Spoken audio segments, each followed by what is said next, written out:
ఓవరాల్గా చూసుకున్నప్పుడు టీడీపీ బలంలో పెద్ద తేడా లేదు.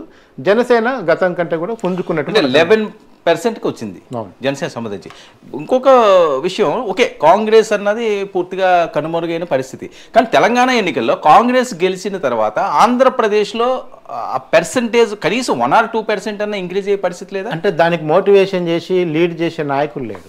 ఓకే, మీకు ఇక్కడ తేడా మీరు చూడండి. కర్ణాటకలో కాంగ్రెస్ గెలిచినప్పుడు డీకే శివకుమార్, సిద్ధరామయ్య ఎంత కష్టపడ్డారో ఇక్కడ రేవంత్ రెడ్డి, బట్టి విక్రమార్క కూడా అంతే కష్టపడ్డారు పార్టీని తీసుకోవడం. నాకు ఇప్పుడు ఏపీలో లీడర్ని చూపించండి, తీసుకుంటారు వాయిస్ వచ్చిందా? మనం తీసుకున్నప్పుడు లేదు. మనం ఎందుకంటే మనం 31st క్లోజ్ చేసాము. మనం మాట్లాడే టైంకి షర్మిల ఫీల్డ్ లో లేరు. సో షర్మిల కాంగ్రెస్ అంశానికి వస్తే ఒక మంచి లీడర్ రావాలి, లేకపోతే రావాలి అని నో హోప్స్ కదండి. హోప్స్ పెద్దగా లేవు. పాత కాంగ్రెస్ ఇప్పుడు మీరు కొంతమంది మనం అనుకుంటాం చూడండి, వాడు ఏమైనా గెలిచినా గెలవకపోయినా కాంగ్రెస్కి ఓటేసే బ్యాచ్ ఒకటి ఉంటుంది. హస్తం గుర్తుకు వేయడం అలవాటైన వాళ్ళు ఒక బ్యాచ్ ఉంటారు. వాళ్ళు మాత్రమే ఆ 2%లో మనకు షో చేస్తున్నారు, అంతకుమించి ఏం లేదు. ఖచ్చితంగా కాంగ్రెస్కి ఒక మోటివేటర్ లీడర్ కావాలి, లీడ్ చేసే నాయకుడు కావాలి. వాళ్ళు రేపు వచ్చి గ్రౌండ్లోకి వచ్చి మేము ఉన్నాం, మన పార్టీకి మనం మళ్ళీ పూర్వవైభవం తెస్తామని చెప్పగలిగి క్యాంపెయిన్ తీసుకుపోయి ప్రాపగండా చేసిన రోజు మాత్రం మీకు ఆ వర్కౌట్ అవ్వదు. 24కి అయితే వర్కౌట్ అవ్వదు, 29కి ఏమన్నా అది అధికారం అయితే రాదు కదా. 1-2 ఎమ్మెల్యేలు గెలుస్తారు, మధ్య ఏం చేయాలని చేయాలి, అధికారం అయితే రాదు. అది అందరికి తెలుసు. అంటే షర్మిల ఎఫెక్ట్ ఉంటుందా కృష్ణ గారు? మీరు చూసిన ఏపీ నేనేమంటే ఇప్పుడు షర్మిల గారు ఎంటర్ అయితే నష్టం ఎవరికంటే వైసీపీకి ప్రధాన నష్టం. అవునా? ఎందుకంటే కాంగ్రెస్ పార్టీ ఓటర్లనే ఆమె చీల్చాలి.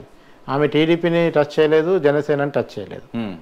ఆమెకు అట్రాక్ట్ అయ్యే పరిస్థితి కూడా లేదు. అంటే ఇక్కడ మనం ఆలోచించాల్సింది, బీజేపీ టీడీపీ జనసేనతో వెళ్ళే అవకాశం ఉందంటున్నారు. సో షర్మిల వస్తే బీజేపీ వ్యతిరేకం కాబట్టి ఖచ్చితంగా ఫైట్ వాళ్ళ మీదే చేస్తారు. ఎవరి మీద? BJP, TDP, Janasena. ఆవిడ ఏం మాట్లాడినా ఏం చేసినా ఓటు చేసడానికి బీజేపీ అక్కడ ఉంది కాబట్టి టార్గెట్ బీజేపీ అవుతుంది. లేదు, అప్పుడు మీరు మెయిన్ కంటెండర్ ఎవరవుతారు మీకు ఆంధ్రప్రదేశ్లో? జగన్ వదిలిపెట్టి బీజేపీని తిడతారా? 1% ఉన్న బీజేపీని. ఆమె బీజేపీ కాదు కదా, అక్కడ కూటమి మనం చూడాలి.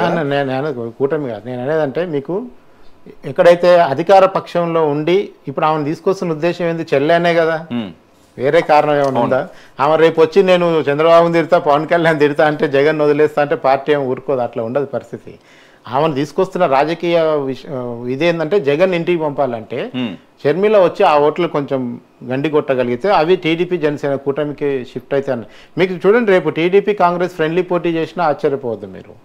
ఓకే, అది సాధ్యం అవుదేమో చెప్పలేదు. బీజేపీ ఉండగా మీకు బీజేపీ ఉంటుందని కూడా ఎందుకు అంటున్నారు మీరు? ఇవాళ నేను మాట్లాడినప్పుడు బీజేపీ ఏపీ లీడర్తో మాట్లాడినప్పుడు, వాళ్ళు ఎవరు గెలిచినా మా పార్టీలకు మాకు ఎంపీ స్థానాలు మాకే ఇస్తారు కదా, మేము కొత్తగా వాళ్ళతో పొత్తులు ఎందుకు పెట్టుకోవాలి, మేము ఇండిపెండెంట్గా పోటీ చేసి మా బలం ఏందో చూపించుకుంటామని వాళ్ళు మాట్లాడుతారు. బలం ఏందో చూపించుకుంటుంటే అక్కడ 1% ఇప్పుడున్నది. రేపు వాళ్ళ లీడర్లు